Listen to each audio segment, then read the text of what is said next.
Hey everyone, First Order here, and in this video I want to talk about the Battlefront 2 loot crate battle point system and how I think they can improve on it and actually make it fun to get battle points and spend them, rather than making it a very dreadful thing. So let's get started. This is basically a part 2 to my last video that I did yesterday about Battlefront 2 clone customization, because the things I talked about in that video will factor into this video. So if you haven't seen that video, why don't you pause it right now, click the link in the description below, watch that video first, and then come back to this one. It will just make it a lot more easier to understand where I'm coming from. Anyway, let's get on to what I think they should add.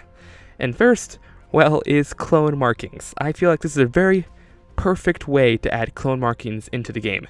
It's purely cosmetic. No one's going to get mad if they don't get what they need, and it's a perfect way to do the common, very rare, and legendary system. The legendary markings could be markings from our favorite characters, from Fives, Echo, Rex, Tub. So that would be a really cool way to add a legendary factor into the game, making us want to get the legendary, but we don't need them. Anyway, common. Common could be just everyday standard markings that aren't on any other clone trooper that has done before, but is rather than unique to you.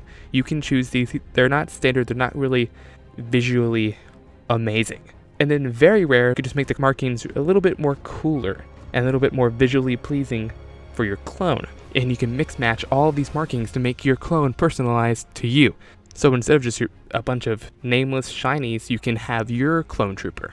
Because with all the markings that they could add in the game, it's very doubtful that someone could use the same exact markings as you. So yeah.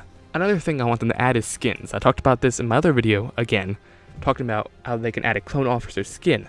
You can add skins into the game from this.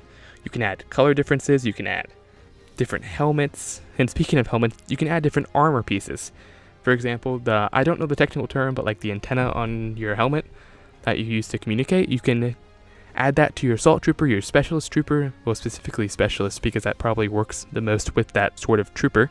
You can add different variants of their weapons, similar to the chain gun for a clone trooper, like you can change the skin of that.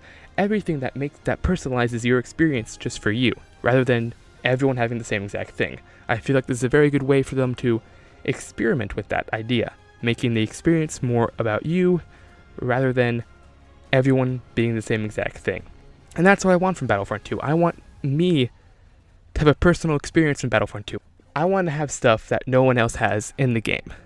I want to be me, rather than being a bunch of nameless, shiny troopers that are underneath an armor. I want to customize my experience, so yeah. Anyway, do you agree with the system that Battlefront 2 could take? Do you want this system? Leave your thoughts about this down below. Hope you all enjoyed the video. If you did, drop a like, blast a like, and all that good stuff. And if you are new, why don't you subscribe?